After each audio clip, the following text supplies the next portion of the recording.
So Marco Rubio is kind of treading water in the presidential primary at the moment, and the DNC is convinced that he's going to be the Republican nominee because they don't take Donald Trump seriously, and they know that he's the establishment fallback candidate. But at the same time that the Democratic establishment is convinced that he's going to win, you have a lot of different commentators and media figures who have actually dismissed him. Some haven't, but some have. So overall, I'm kind of in the middle on this question because I think that indeed he is the establishment fallback candidate. You had Scott Walker was that, Jeb Bush was that, and Marco Rubio is that. And he's looking like the most viable of the establishment fallback people. So typically the establishment fallback does better than you think they will. I mean, the last few times around, they actually won the nomination.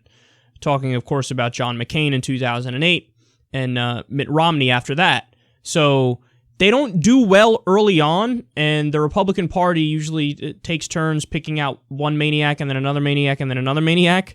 I mean, Rick Santorum won in Iowa, one of the previous elections. So it happens. You have Newt Gingrich, who led for a while. So who knows? I mean, Donald Trump, it is his race to lose, and he is a stronger candidate than I think a lot of people give him credit for. But Marco Rubio is the establishment fallback candidate. Will he win? I don't know, but you certainly shouldn't dismiss him. So Gawker highlighted just how cozy he really is with donors today, and boy, does this tell you everything that you need to know about Marco Rubio. So the Florida Speaker of the House wrote a book, and in the book, there were some comments about Rubio, because, of course, Rubio, before he did anything nationally, he was a politician in Florida. Listen to what he said, quote, "The suddenness of Rubio's ascent, combined with his piles of law school debt and continually tight personal finances, led him to indulge joyously in the perks available to a person in his position. He watched his beloved Miami Dolphins from box seats belonging to professional influence peddlers. He made liberal use of the Florida Republican Party's credit card, and as a new speaker, he was astonished by how easily someone in his role could cash in. Quote, 'It's amazing,' Rubio marveled to a friend at the time. 'I can call up a lobbyist at 4 in the morning, and he'll meet me anywhere with a bag of $40,000 in cash.'" Oh, sweet Jesus. Guys, this is what the establishment loves. This is what they adore. They adore a little puppet who's nothing but a figurehead for their interests. So that's why you have the establishment flooding Marco Rubio's campaign with cash now.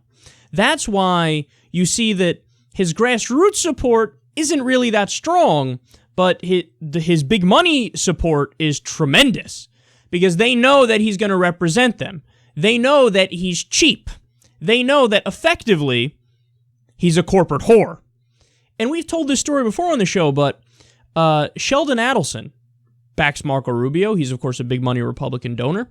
And this is a guy who made all of his money from casinos, from gambling. And he also recently pushed the idea that we need to outlaw online gambling because that corrupts morality and that leads the youth down the wrong path. So ban online gambling because, you know, I care about humanity, but my casinos? No, I want everybody to keep coming to my casinos.